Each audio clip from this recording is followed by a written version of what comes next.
وبعد فعقوله وسيدنا محمد بن عبد الله بن عبد المطلب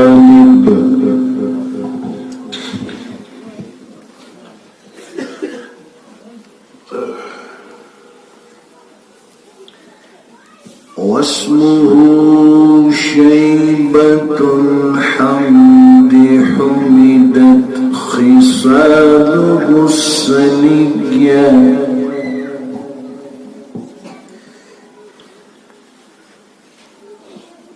ابن هاشم واسمه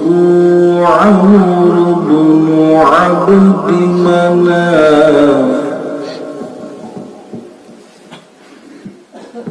واسمه المغيرة الذي يؤتمن الارتقاء لعنياه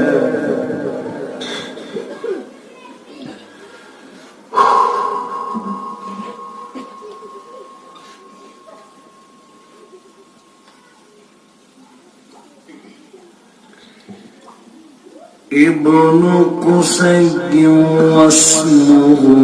مجمع سمي بقصي لتقاصيه في بلاد قضاعة قصية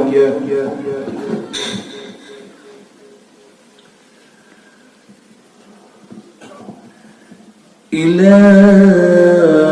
أن عاده الله تعالى إلى الحرم المحترم فحمى حماه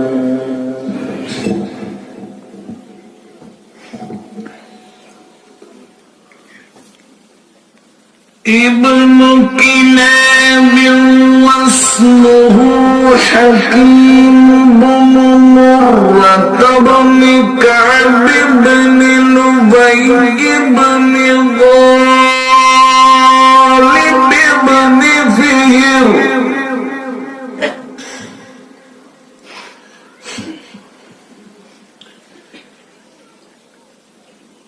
واسمه قريش وإليه تنسب البطون القرشية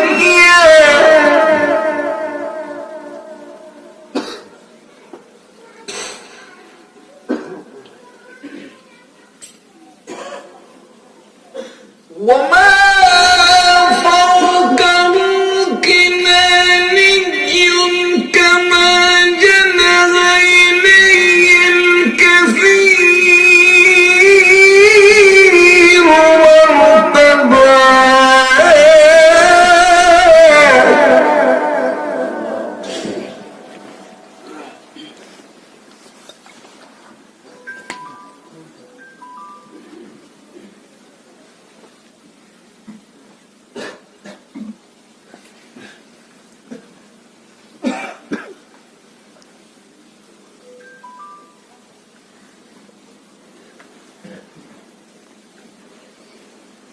واسمه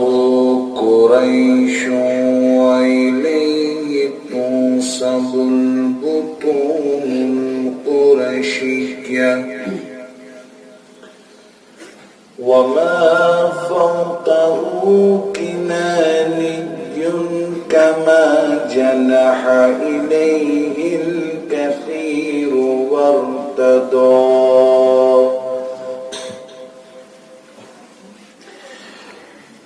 ابن مالك بن النضر بن كنانة بن خزيمة بن مدركة بن إلياس وهو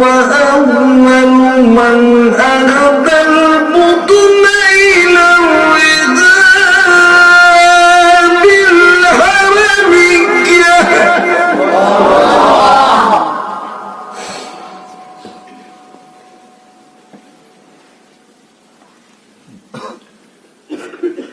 وسمع في صلبه النبي صلى الله عليه وسلم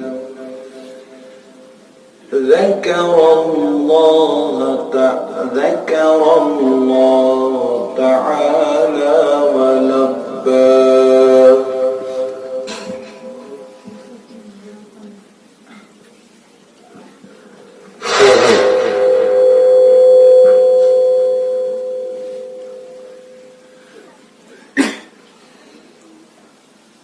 ابن مدر بن نزار بن معد بن عدنان وهذا سلك نومت فراعده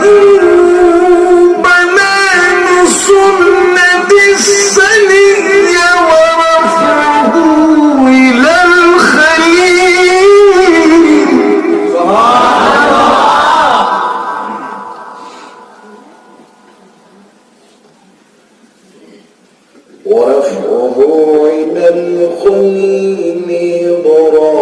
إبراهيم أمسك عنه الشارع وأبى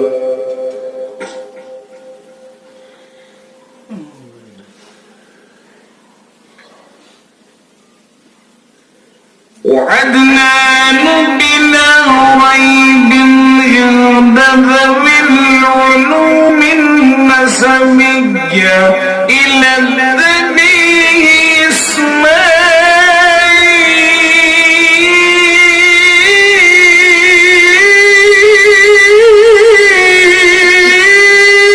إسماعيل نسبته ومحتماه ومنتهى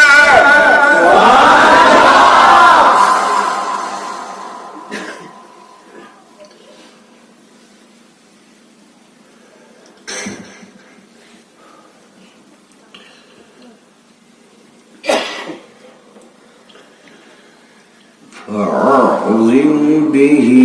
من عقد تعلقت كباكبه الدرية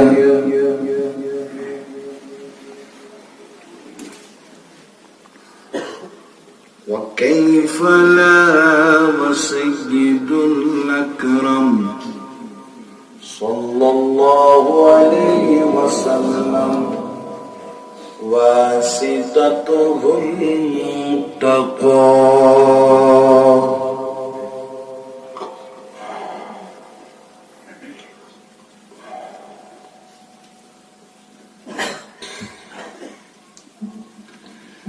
نسب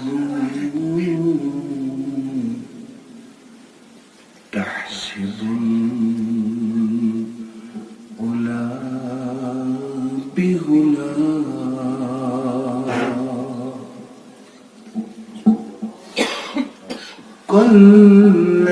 قلدتها نجومها الجوزاء حبذا عقد سودة وفخار أنت فيهم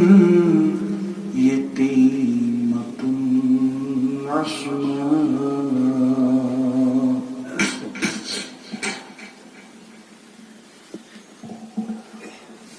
وأكرم به من نسب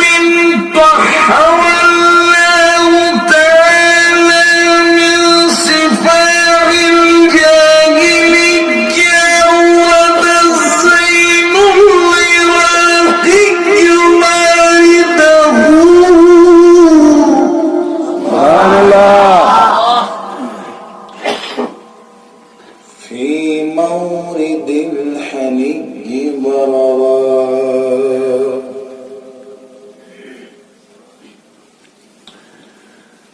في زليناه كرامة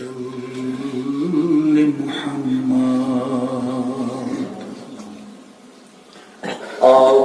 أضاعه الأمجاد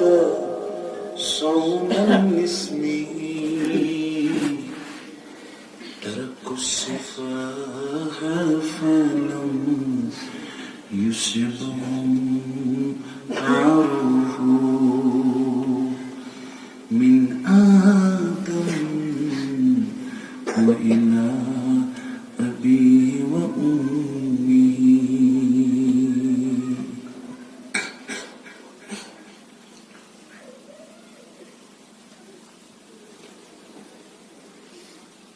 صلاة